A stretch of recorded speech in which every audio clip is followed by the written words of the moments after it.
اللہ رب العزت کی حمد و ثنا پیارے آقا صلی اللہ علیہ وآلہ وسلم کی بارگاہ بے کاس پناہ میں ہدیہ درود و سلام عرض کرنے کے بعد سورہ مائدہ چھٹے پارے میں سورہ مبارکہ اللہ خالق کائنات نے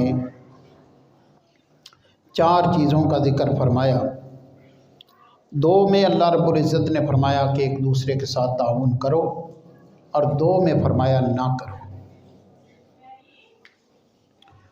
زندگی کے اندر کامیابی کے لیے انسان ان 4 چیزوں پر غور کرے تو انسان بہترین زندگی گزار سکتا ہے، اور آخرت کے اندر بھی ظاہر ہے جس کو دنیا کی زندگی اللہ اس کے رسول کی تابعداری کی زندگی مل گئی، اس کو آخرت میں بھی عزت والی زندگی ہی نصیب ہونی۔ خالق کائنات نے فرمایا وَتَعَاوَنُوا عَلَى الْبِرِّ وَالتَّقْوَىٰ۔ یہ تعاون کا لفظ ہے، تعاون باب تفاعل سے ہے، اس کا خاصیات میں سے خاصہ ہے جانبین، یعنی دونوں طرف سے تعاونوا، تم دونوں ایک دوسرے کے ساتھ تعاون کرو، علی البر والتقویٰ، نیکی کے اندر اور تقویٰ کے اندر۔ اس کے بعد دوسرا جملہ اللہ رب العزت نے فرمایا وَلَا تَعَاوَنُوا عَلَى الْإِثْمِ وَالْعُدْوَانِ، نہ تم تعاون کرو گناہ کے اندر اور نہ ہی سرکشی کے اندر۔ یہ 2 چیزوں کے اندر تم نے جو ہے تعاون نہیں کرنا ہے، یہ نہ گناہ کے اندر کرنا ہے نہ سرکشی کے اندر کرنا ہے۔ تعاون کرنا ہے تو نیکی میں کرنا ہے اور تقویٰ میں کرنا ہے۔ نیکی اللہ تبارک و تعالیٰ کے پیارے نبی صلی اللہ علیہ وآلہ وسلم نے ایک حدیث پاک میں نیکی کی وضاحت کرتے ہوئے فرمایا من حسن الخلق، اچھا جو اخلاق ہے یہ نیکی ہے۔ اور پھر آپ قرآن پاک کی آیہ مبارکہ کے اندر دیکھیں، دوسرا پارہ جہاں سے دوسرا اس کا پاؤ شروع ہو جاتا ہے، پہلی آیت مبارکہ کے اندر ہی اللہ تبارک و تعالیٰ نے چند چیزوں کا ذکر فرمایا۔ ان میں ارشاد فرمایا نماز قائم کرنا، زکوٰۃ ادا کرنا، اور وعدہ کرو اسے پورا کرنا، اور اللہ کی راستے کے اندر خرچ کرنا، اور یہ سارا کچھ جو کرنا ہے اللہ فرماتا ہے علی حبہ، تم نے جو بھی نیکی کرنی ہے اس نیکی کو تم نے اس نیت سے کرنا ہے کہ تم نے اللہ سے محبت کرتے ہوئے، یعنی کوئی اور نیت نہیں ہونی چاہیے، کوئی ریاکاری کی نیت یا کسی اور مقصد کے لیے نہیں۔ تم نے جو بھی نیکی کرنی ہے اللہ نے فرمایا علی حبہ، اس کی محبت میں کرنی ہے، اللہ کی محبت کے اندر تم نے نیکی جو ہے وہ کرنی ہے۔ تو لہذا کوئی بھی ایسا عمل جو انسان اللہ کی رضا والا کرے اور اللہ کی محبت میں کرے، ایک تو پہلی بات کہ اللہ کی رضا والا کرے اور اللہ کی محبت میں کرے تو وہ نیکی ہے۔ یعنی اللہ کی رضا والے بہت سارے کام ہوتے ہیں، فرض کریں کوئی بندہ اگر نوافل پڑھتا ہے، ہیں تو بظاہر اللہ کی رضا والے، لیکن وہی نوافل اگر بندہ اللہ کی محبت میں پڑھے گا تو ظاہر ریاکاری سے بچ کر، دکھلاوے سے بچ کر وہ جب ادا کرے گا تو پھر یہ نیکی کہلاتی ہے۔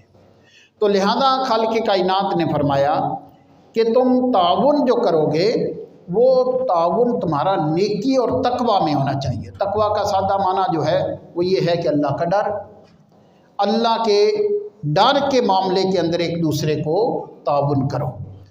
کہتے ہیں نا سمجھداری کی جو اصل ہے کہ وہ یہی ہے کہ بندہ اللہ سے ڈرے۔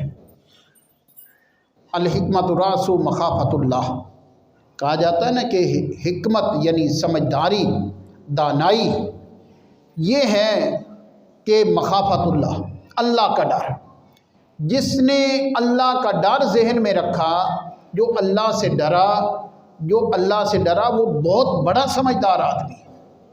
جس نے اللہ کا ڈر ذہن سے نکال دیا تو آپ سمجھے کہ وہ سمجھدار آدمی نہیں ہے۔ جس نے اللہ کے ڈر کو ذہن کے اندر رکھتے ہوئے زندگی گزاری، وہ اللہ کا ڈر ذہن میں رکھنے والا، اللہ کا خوف ذہن میں رکھنے والا، وہ سمجھدار آدمی ہے۔ اب دیکھیں کہ انسان دنیا سے جب جائے گا تو اللہ ہی اس کے کام آئے گا، اللہ کے علاوہ تو کوئی کام نہیں آئے گا۔ فرض کریں کتنا محبت کرنے والے رشتے ہوتے ہیں، کسی کا والد، کسی کا باپ، کسی کا بیٹا، کیا ہوتا ہے کہ وہ جناب جس وقت قبر میں رکھ دیتے ہیں مٹی ڈال کے، تو باپ بھی واپس ہی آ جاتا ہے، ماں بھی گھر میں ہوتی ہے، بھائی بھی ساتھ آ جاتے ہیں۔ کوئی نہیں کہتا کہ میں جو ہے وہ اپنے اس مرنے والے بھائی کے ساتھ یا بیٹے کے ساتھ میں بھی لیٹنا چاہتا ہوں، کوئی نہیں کہتا۔ ہم نے دیکھا سب واپس آ جاتے ہیں۔ تو پھر جب سب رشتے جو ہے اتنے قریبی جو ہیں وہ چھوڑ کر آ جاتے ہیں، تو پھر آدمی کس کے آسرے پہ پڑا ہوتا ہے؟ وہ اللہ کے آسرے پہ ہی ہوتا ہے۔ قبر کے اندر ہے تو اللہ کے آسرے پہ ہے، حشر میں جانا ہے اللہ کے آسرے پہ جانا ہے، اور پھر حساب کتاب کی والی لائن میں کھڑے ہونا ہے تو اللہ کے رحم پہ کھڑے ہونا ہے۔ اللہ نے اپنے رحم پر ہی اس پر مہربانی کرنی ہے۔ تو لہٰذا جب ہم دیکھتے ہیں، ہمارے سامنے جو چیزیں نظر آ رہی ہیں کہ وہ رشتے قریبی جو بہت کچھ کر جاتے ہیں اپنے عزیزوں کے لیے، لیکن ایک وقت آتا ہے وہ بھی ساتھ چھوڑ دیتے ہیں، دنیا کے اندر بھی وہ بھی ساتھ چھوڑ دیتے ہیں۔ جب وہ ساتھ چھوڑ دیتے ہیں تو پھر بندہ اس سے بنائے جس نے ہمیشہ بندے کا خیال رکھنا ہے۔ یہ تو سمجھداری کے لیے اللہ نے زندگی دی ہے نا۔ اس سے پہلے کی زندگی جو ہے، پیدا ہونے سے پہلے کی زندگی جو ہے، وہ بھی کس کے رحم و کرم پہ تھی؟ وہ بھی اللہ کے رحم و کرم پہ تھی۔ اس نے پیدا کیا، اس نے ایک طریقہ کار کے مطابق، پھر اللہ ہی تھا جس نے ماں کے پیٹ کے اندر رزق دیا، پھر اللہ ہی تھا جس نے ایک مہربانی کر کے اس کی پیدائش کی۔ پھر وہ جس وقت یہ بتانے کے قابل نہیں تھا کہ میرے درد کہاں ہوتی ہے، مجھے کیا تکلیف ہے، بھوک لگی ہے نہیں لگی ہے، تو اللہ نے ماں باپ کے سینوں کے اندر وہ تڑپ پیدا کر دی۔ وہ محسوس کرتے تھے کہ ہمارے بچے کا کیا حال ہے، اس کو کیا تکلیف ہے، کیا وہ اپنے اندازے سے محسوس کرتے۔ یہ اللہ نے اس کی طرف جو ہے بچے کی رہنمائی کی۔ تو لہٰذا خالق کائنات نے جب ہمیں سمجھداری کی زندگی دی ہے تو اس سمجھداری کی زندگی کے اندر اس کی بنیاد یہ ہے مخافت اللہ، اللہ کا ڈر۔ اللہ کا ڈر جو ہے وہ اس سمجھداری کی اصل ہے۔ تو لہذا خالق کائنات نے فرمایا کہ ایک تو تعاونوا علی البر، نیکی میں تعاون کرو ایک دوسرے کے ساتھ، اور پھر والتقوی، تقوی کے اندر، یعنی تقوی معنی اللہ کا ڈر، اللہ کے خوف کے معاملے کے اندر۔ ولا تعاونوا علی الاثم والعدوان، اسم کہتے ہیں گناہ کو، گناہ کے معاملے کے اندر ایک دوسرے کے ساتھ تعاون نہ کرو، اور اسی طرح تم سرکشی کے اندر، سرکشی کیا ہوتی ہے؟ سرکشی یہ ہوتی ہے، سر میں نہ سر، کش میں نہ کشیدن سے ہے، فارسی کا لفظ ہے، کشیدن معنی ہوتا ہے کھینچنا، سرکشی سر کھینچنا، مطلب کہ اللہ کا حکم آیا، اس نے جناب اس کی پرواہ نہیں کی، یہ جناب بالکل سر اپنا آزاد کرتے ہوئے سائڈ پہ نکل گیا، حالانکہ مسلمان آزاد نہیں ہے۔ اللہ نے سورہ مدثر کے اینڈ پہ فرمایا نا کہ بعد کے سامنے جب اللہ کا ذکر ہوتا ہے کأنہم حمر مستنفرہ، وہ ایسے ہو جاتے ہیں جیسے کوئی گدھا نہیں اچھل رہا، ایسے جناب ادھر سے چھلانگ ماری ادھر، ادھر سے چھلانگ ماری ادھر، ایسے نہیں، اللہ ایسے برداشت نہیں کرتا۔ اللہ کا حکم آئے تو اس کے سامنے سر تسلیم خم، اللہ کے حکم کے سامنے سر جھکا دینا۔ تو یہی مسلمانیت ہے کہ اللہ کے حکم کے سامنے ادھر ادھر بھاگنا نہیں، بس اللہ کا حکم آیا یہی حرف آخر ہے، یہی بات ہے جو ایک مسلمان کے لیے ہے، اس میں پھر اپنی کوئی رائے نہیں ہوتی۔ تو لہذا آپ دیکھیں دنیا کے اندر ہم بہت سارے ایسے عمل کرتے ہیں جن کی وجہ سے ہم اللہ کو ناراض کر بیٹھتے ہیں۔ تو اللہ کو ناراض کرنے والا کوئی سمجھدار آدمی تو نہیں ہے۔ اللہ رب العزت نے دوسرے پارے میں ارشاد فرمایا، سورہ توبہ سورہ بقرہ کا یہ رکوع ہے، اس کے اندر اللہ تبارک و تعالیٰ نے فرمایا وَمِنَ النَّاسِ مَن يَتَّخِذُ مِن دُونِ اللَّهِ أَندَادًا يُحِبُّونَهُمْ كَحُبِّ اللَّهِ۔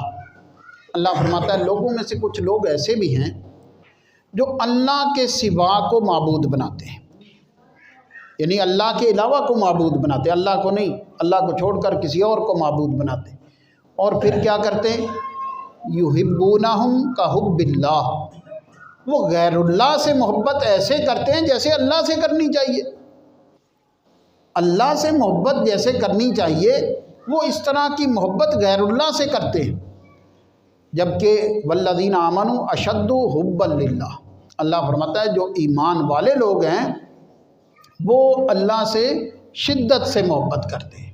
یعنی ایمان والوں کی صورتحال اور ہے، جن کو اللہ ایمان کی دولت دے دے وہ پھر کیا کرتے ہیں، وہ اللہ سے محبت شدت کے ساتھ کرتے ہیں۔ آگے اللہ نے فرمایا کہ وَلَوْ يَرَى الَّذِينَ ظَلَمُوا إِذْ يَرَوْنَ الْعَذَابَ أَنَّ الْقُوَّةَ لِلَّهِ جَمِيعًا وَأَنَّ اللَّهَ شَدِيدُ الْعَذَابِ إِذْ تَبَرَّأَ الَّذِينَ اتُّبِعُوا مِنَ الَّذِينَ اتَّبَعُوا وَرَأَوُا الْعَذَابَ وَتَقَطَّعَتْ بِهِمُ الْأَسْبَابُ۔ اللہ فرماتا ہے کہ جب بیزار ہو جائیں گے وہ جن کی پیروی کی ان سے جو پیروی کرتے رہے، مطلب دنیا کے اندر بندے نے بہت ساری چیزیں اپنے قریب کر لی اس وجہ سے جو اللہ کو پسند نہیں تھی، لیکن اپنے قریب کرتا گیا، اللہ کو چھوڑتا رہا، تو پھر جب قیامت کا دن آئے گا اس وقت پھر یہ جو اللہ کے علاوہ جن کو اپنے سینے سے لگاتا رہا یہ بیزار ہو جائیں گے، ان کو تو اپنی پڑی ہوگی۔ یہ تو اب دیکھو نا، یہ اسپیشلی کئی لوگ جو ہے پتھروں کو معبود جو بناتے ہیں، تو آپ اندازہ کریں قرآن میں اللہ نے وقودہ الناس والحجارہ، پتھروں کا اسپیشل بھی اللہ نے فرمایا کہ یہ ایندھن کے طور پر استعمال ہونے ہیں، تو کئیوں نے دنیا کے اندر ہی ان کو ایندھن بنایا ہوا ہے، کئیوں نے دنیا کے اندر ہی ان کو جو ہے وہ اپنا کہہ لیں کہ آگ کا سامان بنایا ہوا ہے۔ تو لہذا قیامت کے دن تو دو ٹوک فیصلہ ہونا ہے، تو جب یہ بیزار ہو جائیں گے تو اللہ فرماتا ہے کہ سارے اسباب بھی وَتَقَطَّعَتْ بِهِمُ الْأَسْبَابُ، اسباب ختم ہو جائیں گے۔ اسباب ختم ہونے کا مطلب یہ کہ دوبارہ کوئی چانس نہیں ہے، دوبارہ چانس نہیں ہے۔ کیوں؟ یہ کہیں گے وَلَوْ يَرَى الَّذِينَ ظَلَمُوا، یہ گناہ کرنے والے جو غیر اللہ کی وجہ سے گناہ کرتے رہے یہ کہیں گے، کیا کہیں گے کہ اگر ہم دوبارہ گئے لَوْ أَنَّ لَنَا كَرَّةً فَنَتَبَرَّأَ مِنْهُمْ كَمَا تَبَرَّأُوا مِنَّا، یہ ان کو کہیں گے کہ اگر ہم دوبارہ واپس گئے ہم بھی تم سے بیزار ہوں گے۔